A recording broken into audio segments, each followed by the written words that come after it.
graduated from Johns Hopkins, does a litany of other things, including some work with the federal government around finance and all those things. So he and I were talking, and he said, you know what, before we could talk about divestment, before we could talk about, you know, anything else, we need to talk about the state of the Black economy. So I'm going to pause right now and give Brandon the opportunity to address exactly that.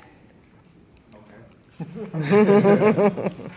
Great. So my name is Brandon Jackson, and I think the state of the Black economy is currently, I think we're no further along than we were 140 years ago.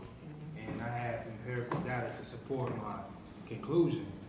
In 1876, African Americans, 98% of us worked for white people. 2% of us worked for ourselves. 2% of us were business owners. 140 years later, in 2016, about 96% of us work for white people or people other than Black people, and about 4% of us work for ourselves. It was about 1.9 million. So that's about a 2% increase in 140 years. Even the blind man can see that that economic model was flawed, that business model was flawed. We were taught to integrate, to break corporate barriers and attain a job working for the Lockheed Martins and the KPMGs, right? And we thought that we would get power by association, by working for people. But let's see how much power you have when they fire you. What can you pass on to your children when they say, they give you the pink slip and they say it's time for you to go? Nothing. That's not wealth. That's not power.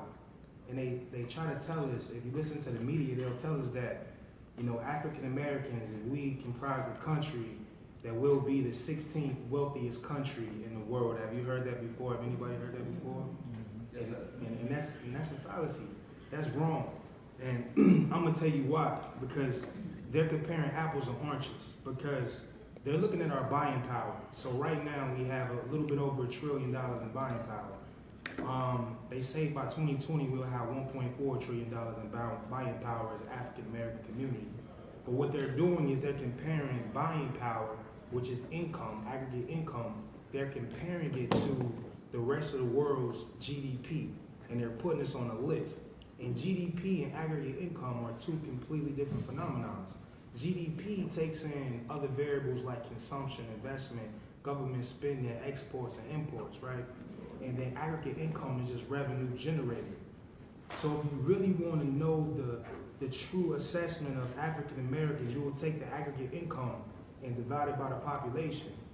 Our population is somewhere in between about 42 to 46 billion, depending on how you identify Black is, because we got the one drop of blood rule, you know, you have pure Black, whatever that is, and then you have Black when other races mix, so that's about 46 million.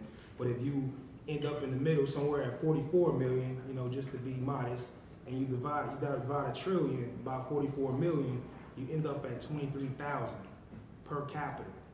That's a more realistic assessment of where we are as a people.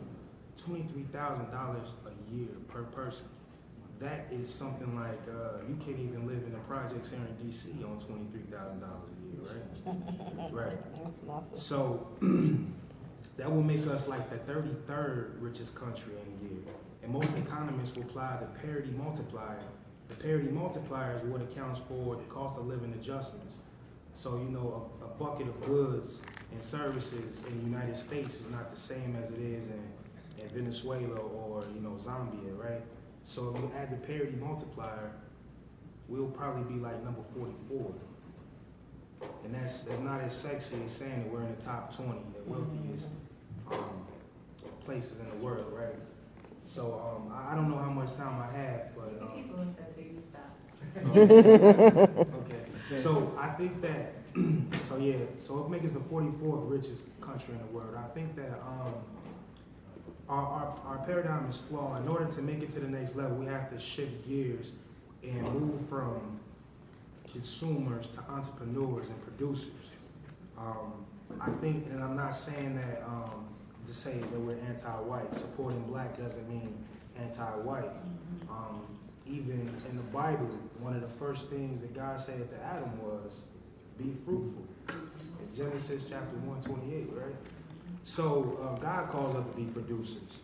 So in my opinion, the way to make it out of the funk that we're in is that we have to practice group economics, is what they call group economics. I don't like to say group economics. I rather say collective or communal economics, because all economics are group economics, essentially, because it's the study of scarcity, resources, and goods, right?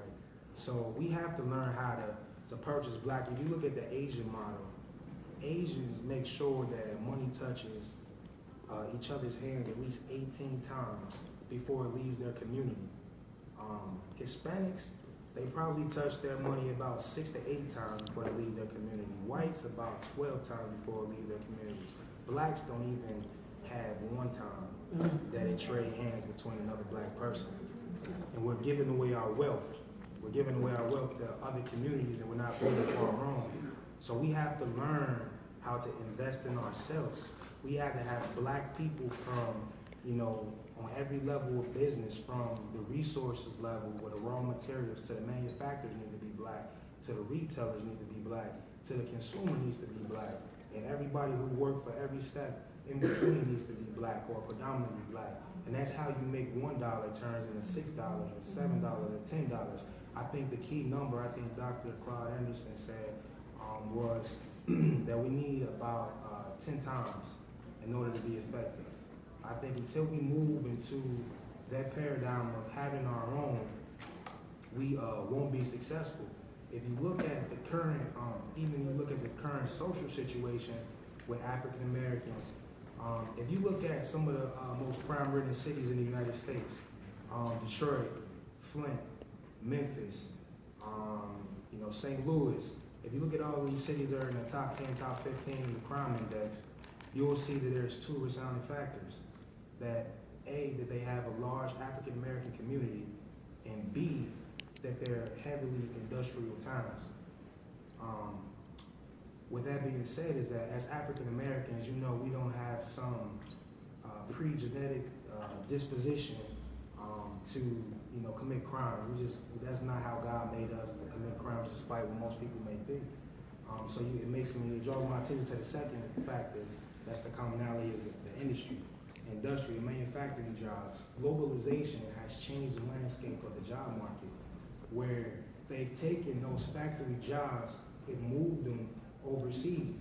Them moving overseas left a whole segment of people that have skills that are not transferable, because they were working in a factory, for 15, 20 years, making $25, $30 an hour. And now what do you do from putting together, tires or hitting a nail on the head with a hammer in a factory? And how do you change those skills to go to the current job market? You can't unless you get additional training. So there's only 3 ways to survive in capitalism. You have to either work, you have to be on assistance of some sort, some type of government assistance, or lastly, you have to be a criminal. There's only 3 ways to maintain, or a combination of all 3. You can do a little bit. You can do a little bit of 3. So with that being said, is that I can't say that economics is the sole purpose of these cities being crime-riddled and decimated, but I think that it's the lion's share of the problem. So